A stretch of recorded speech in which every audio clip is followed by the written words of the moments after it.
சைத்ர புராணம் 13ஆம் அத்தியாயம். சைத்ர ரத நியமன கதை. மாண்டவ்ய முனிவர் இதுபோல கூறினார். அரசர் புண்ணிய கீர்த்தியே, இதுபோல் விரதமிருந்தவர்கள் மது மாதமான சித்திரை மாதத்தில் விரதமிருந்த நியமங்களை கூறுகிறேன், கேட்பீராக. அனைத்து விதமான மாதங்களில் இந்த மாதமும் சுபமானது. அதுபோலவே சைத்திர மாதம் விரதம் இருப்பவர்கள் இல்லத்தில் அசைவமானதை உட்கொள்ளலாகாது. அடுத்தவர்கள் கொடுக்கும் உணவை உட்கொள்ளுதல், அடுத்தவர்களின் இல்லத்தில் இருத்தல், வெளியில் செல்லுதல், அடுத்தவரின் மனைவியுடன் கூடுதல், இது அனைத்தும் செய்யலாகாது. தீர்த்தங்களில் நீராடலாம், வேறு எங்கும் இவ்வாறு இருக்கலாகாது. சைத்திர மாதம் நீராடியவர்கள் 2 குடம் தீர்த்தங்களை தனது தலையில் தெளித்து தன்னைத்தானே சுத்தம் செய்து கொள்ள வேண்டும். வேறு உறவினர் இல்லத்தில் கொடுக்கப்படும் அன்னத்தை ஏற்கலாகாது. மது மாதமான சித்திரை மாதம் விரதம் இருப்பவர்கள் அதி தீரத்தில், அதாவது இல்லத்தில், பிராமண ஜாதியரின் இல்லத்தில், குருவிடம், பசுவிடம், பெண்களிடம், பெரிய மனிதர்களிடம் நிந்தை செய்யலாகாது.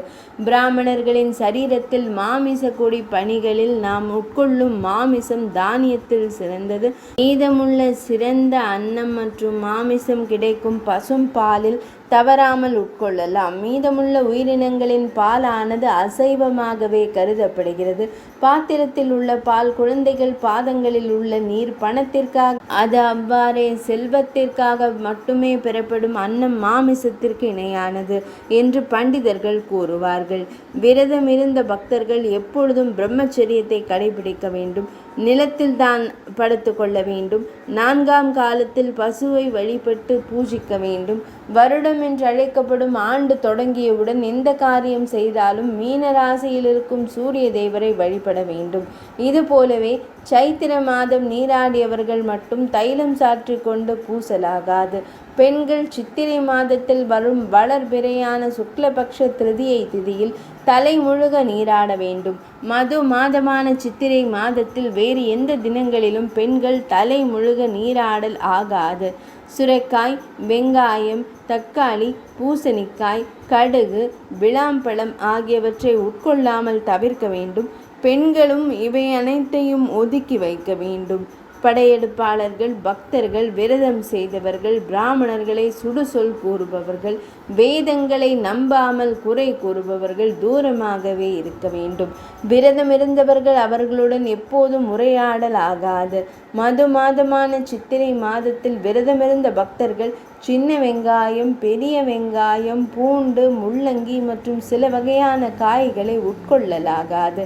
இது அனைத்தையும் போலவே சூத காரியங்களையும் ஒதுக்கி வைக்க வேண்டும். மது மாதமான சித்திரை மாதம் விரதம் இருப்பவர்கள் 2 தினங்கள் பழமையான அன்னத்தை உட்கொள்ளலாகாது. வெறும் இந்த விரதத்தில் மட்டுமல்ல, எந்த விரதம் இருந்தாலும் விரதம் இருந்தவர்கள் எப்பொழுதும் இல்லத்தை உதறி தள்ளலாகாது. நமது சக்திக்கேற்ப பகவான் ஸ்ரீராமரை திருப்திப்படுத்துவதற்காகவே இந்த விரதத்தை மேற்கொள்ள வேண்டும். கிரமமாக, அதாவது வழிமுறைகளுக்கு ஏற்ப அனைத்து விதமான வழிமுறைகளையும் பின்பற்றி இந்த விரதமானது சரியாக செய்யப்பட வேண்டும் என்று கூறப்பட்டுள்ளது. விரதமானதை சாஸ்திரபங்கம் ஏற்படாமல் செய்ய வேண்டும். முலாம் பழத்தை இல்லறத்தார்கள் சூரிய தேவர் மீனராசியில் இருக்கும் பொழுது, அதாவது பங்குனி மாதத்தில் மட்டுமே அல்லாமல் எப்பொழுதும் உட்கொள்ளலாகாது. இது அனைத்தும் பகவான் ஸ்ரீ ராமச்சந்திர மூர்த்தியின் மகிழ்விற்காகவே செய்ய வேண்டியது. அது அனைத்தும் மீண்டும் பிராமணர்களுக்கு சமர்ப்பித்த பிறகு பக்தர்களால் உட்கொள்ளப்பட வேண்டும். இதுபோலவே மாக மாதமான மாசி மாதத்திலும், வைசாக மாதமான வைகாசி மாதத்திலும், கார்த்திகை மாதத்திலும் கூட இதுபோலவே பிரார்த்தனை செய்ய வேண்டும். விரதம் இருந்தவர்கள் அனைத்து மாதங்களிலும் இதுபோலவே பிரார்த்தனை செய்ய வேண்டும். நமது உடலில் வாசனை திரவியங்களை தெளித்து கொள்ளுதல், தாம்பூலம் உட்கொள்ளுதல் மற்றும் அனைத்து விதமான அலங்காரங்களை செய்து கொள்ளுதல், ஆண் பெண் சங்கமம் செய்தல், பகலில் கண்ணுறக்கம் கொள்ளுதல், நெகிழி பாத்திரங்களில் உணவு உட்கொள்ளுதல், சூதாட்டம் ஆடும் பொழுதில் நாம் வெளித்திருத்தல், உடலை சம்ஸ்கரித்து, அதாவது பேணி பாதுகாத்து கொள்ளுதல், தண்டம் சமர்ப்பித்தல், நலங்கு வைத்து கொள்ளுதல், பகவானை மட்டுமே அல்லாமல் வேத சாஸ்திரங்களின் மீதும் நம்பிக்கை இல்லாமல் உரையாடல் ஆகாது. வேசி பெண்களை, நாடகங்களை, நடிகர்களை கண்ணால் காணுதல் ஆகாது. மாமிசம் மற்றும் அது தொடர்பான அன்னம் அடுத்தவர்கள் ருசித்த அதாவது உட்கொண்ட அன்னம் இம்சை செய்தல் அதாவது பிராணி வதை செய்தல் 2 தினங்களாக அன்னம் உட்கொள்ளாதிருத்தல் ஆகிய இந்த செயல்களை சைத்திர மாதம் நீராடல் மேற்கொண்டவர்கள் பிரயத்தனம் கொண்டு ஒதுக்கி வைக்க வேண்டும். சைத்திர மாத விரதத்தை சாஸ்திரங்களில் கூறியுள்ளபடி செய்யும் மனிதர்கள் சிங்கம் கண்டு செய்த விதவிதமான பணிகளை மேற்கொண்டு யமதூதர்கள் மரியாதை செய்வார்கள். மீண்டும் யமதூதர்கள் இங்கிருந்து வேறு திசை மாறி செல்வார்கள்.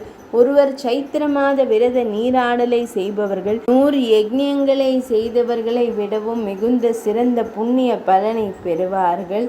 அவ்வாறே விரதமிருந்து நீராடியவர்கள் மீண்டும் கஷ்ட காலத்தை அனுபவிக்க மாட்டார்கள். யஜ்ஞம் செய்தவர்கள் மிகுந்த புண்ணிய பலனை அடைவார்கள். மது மாதமான சித்திரை மாதத்தில் விரதம் இருந்தவர்கள் வைகுந்தம் சென்று சேர்வார்கள். ஸ்வர்க்கம் சென்று சேர்ந்தவர்கள் ஸ்வர்க்கத்திலிருந்து கீழிறங்கி வந்து மீண்டும் துக்கமானதை அனுபவிக்க மாட்டார்கள். அதேபோல் சைத்திர மாதம் நீராடியவர்கள் மீண்டும் துக்கமானதை அனுபவிக்க மாட்டார்கள். இந்த பூமியின் மீது புத்தி சித்திகளை தந்தருளும் திருத்தலங்கள் எவ்வளவு உள்ளதோ அனைத்தும் சைத்திர மாதம் நீராடியவர்களின் உடலில் வசிக்கின்றன. எந்த மனிதர்கள் ஆயினும் உடலாலும் மனதாலும் திருத்தலத்தில் நன்மை செய்தல் அல்லது இல்லத்தில் நன்மை செய்தல் மது மாதமான சித்திரை மாதம் நீராடிய பலனை பெற்று அந்த நொடியே தான் செய்த பாவங்கள் அனைத்திலிருந்தும் விடுபடுவார்கள். பாவங்கள் அனைத்தும் நசிந்து போய்விடும். சைத்திர மாதமான சித்திரை மாதம் விரதமிருந்த மனிதர்களை காப்பதற்காக பகவான் ஸ்ரீ மகாவிஷ்ணு மற்றும் அனைத்து தேவதைகள் அனைவரும் அனைத்து வேளைகளிலும் பக்தர்களை காப்பதிலேயே ஈடுபட்டிருப்பார்கள் என்று பகவான் ஸ்ரீ மகாவிஷ்ணுவே கூறி அருளியிருக்கிறார். இந்திராதி தேவர்கள் அனைவரும் அரசர்கள் சேவகர்களை காத்தருள்வது போல் சைத்திர மாதம் விரதமிருந்து நீராடுபவர்களை காத்தருள்வார்கள்.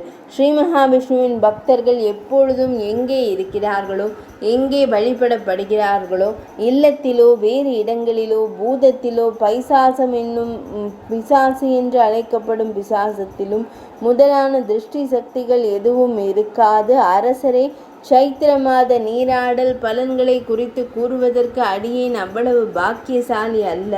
பகவான் ஸ்ரீராமருக்கு மிகவும் பிரியமான அனைத்து தோஷங்களையும் நாசம் செய்த உத்தம புதல்வர்கள் மனதிலும் தனத்திலும் அதாவது வளர்ச்சி சேவிப்பதற்காக சைத்திர மாத விரதத்தை நியமத்துடன் செய்ய வேண்டும்.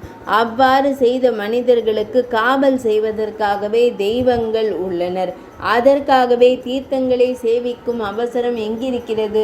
உடலை கஷ்டப்படுத்தி செய்யும் பணி யாதுள்ளது?